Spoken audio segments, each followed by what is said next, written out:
News বৃত্তান্তে আপনাদের স্বাগত। আপনাদের সঙ্গে রয়েছি আমি দেবলীনা। দিনের গুরুত্বপূর্ণ খবর নিয়ে শুরু করছি আজকের সারাদিনের নিউজ বৃত্তান্ত।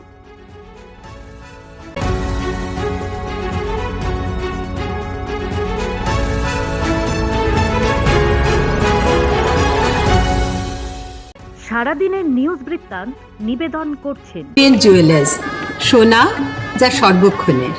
Agnishwar jewellers, NS road, Raiganj. Shri Dhaka jewellers, আভিজাত্যের গয়না। ত্রিনয়নী জ্যোতিষ কার্যালয়, শ্যামপুর মোড়, দেবীনগর, রায়গঞ্জ। নেশামুক্ত সমাজ করতে Raiganj unity foundation, Rupahar, Raiganj. North বেঙ্গলের সেরা সুপার স্পেশালিটি হাসপাতাল Jibanrekha. Spectrum healthcare diagnostics, Apollo clinic, এখন রায়গঞ্জে।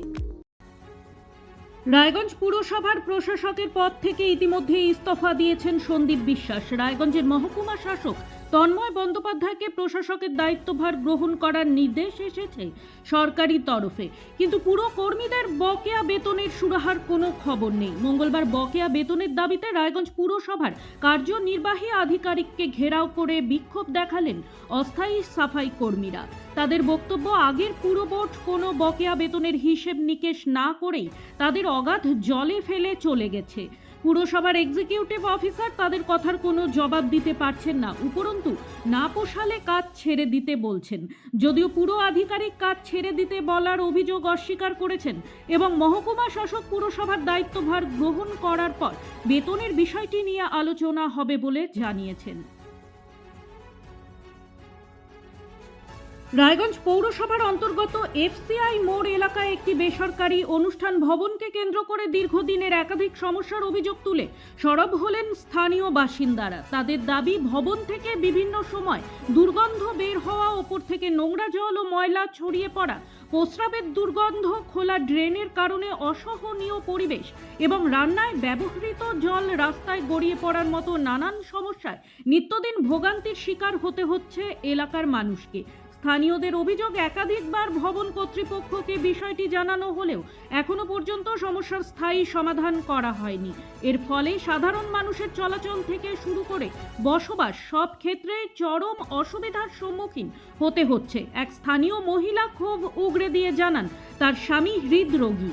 বিদ্যুৎ চলে গেলে অনুষ্ঠান ভবনের জেনারেটর চালু করা হয়, যা তাদের বাড়ির দরজার একেবারে পাশে থাকায় তীব্র শব্দ ও ধোঁয়ায় তার স্বামীর শারীরিক অবস্থার অবনতি হচ্ছে।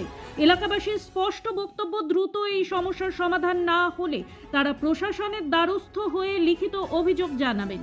স্থানীয় বাসিন্দাদের পক্ষ থেকে ভবন কর্তৃপক্ষের কাছে অবিলম্বে ড্রেন ঢেকে দেওয়া, নোংরা জল নিষ্কাশনের সঠিক ব্যবস্থা করা এবং দুর্গন্ধের উৎস বন্ধ করার দাবি জানানো হয়েছে।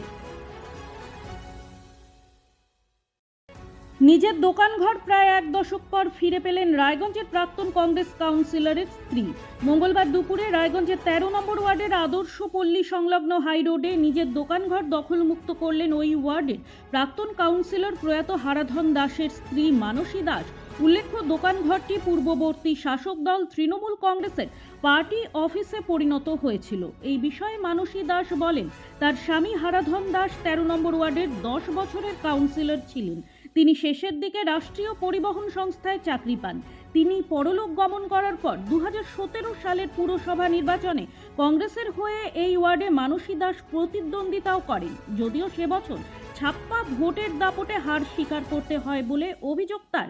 আরও অভিযোগ, তারপর এই দোকান ঘরটি কার্যত দখল করে নেয় তৃণমূল। বেশ কয়েকবার অনুরোধ করলেও কর্ণপাত করেননি দলের নেতারা। বর্তমানে অঙ্গনওয়াড়ি চাকরি করে জীবিকা নির্বাহ করেন মানসী। ভয়ের কারণে এতদিন এই বিষয়ে মুখ খোলেননি বলে জানিয়েছেন তিনি। তিনি আরও জানান, বর্তমানে সরকার পরিবর্তন হয়েছে, তাই তিনি এই দোকানঘরটি দখলমুক্ত করে খোলার সাহস পেয়েছেন। তিনি জানান, আগামীতে এই দোকান ঘরে কিছু ব্যবসা করতে পারবেন। সরকার পরিবর্তনের পর এই দোকানঘর ফিরে পাওয়ায় স্বভাবতই খুশি মানসী। প্রতিদিনের প্রতি মুহূর্তের খবরের আপডেট পেতে চোখ রাখুন নিউজ বৃত্তান্তের ফেসবুক পেজে। সাবস্ক্রাইব করুন নিউজ বৃত্তান্ত ইউটিউব চ্যানেলকে।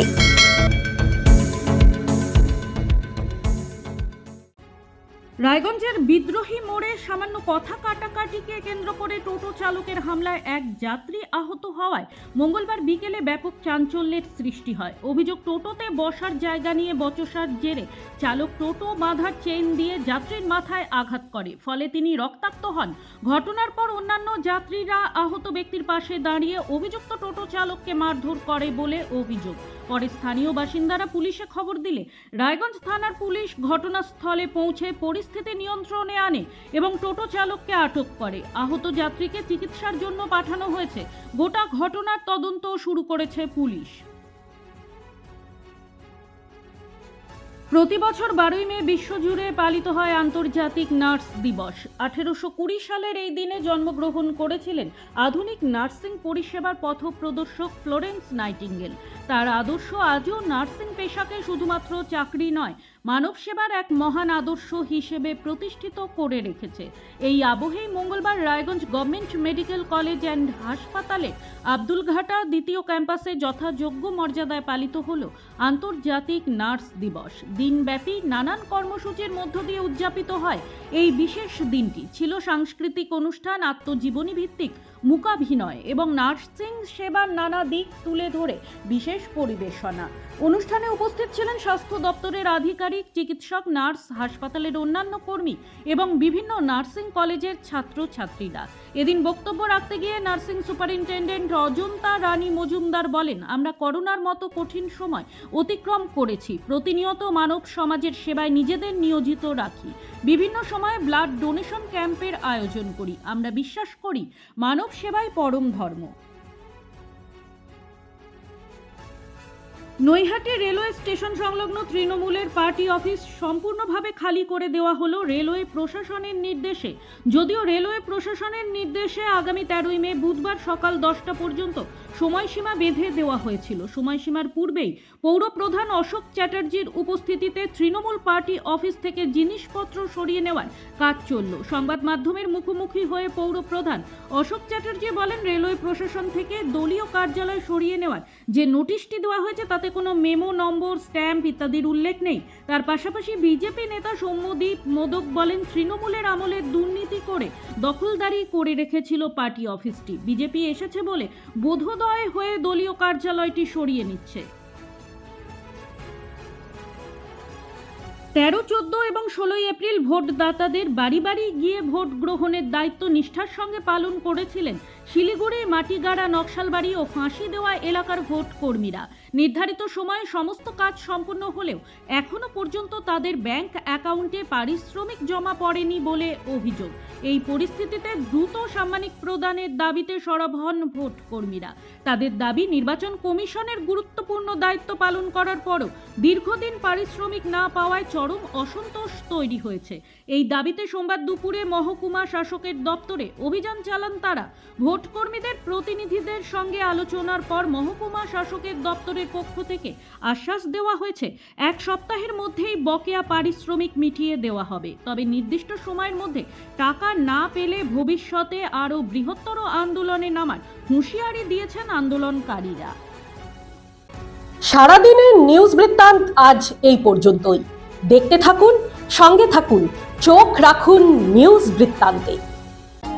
নিউজ বৃত্তান্ত, হলুদ নয়, স্বচ্ছ।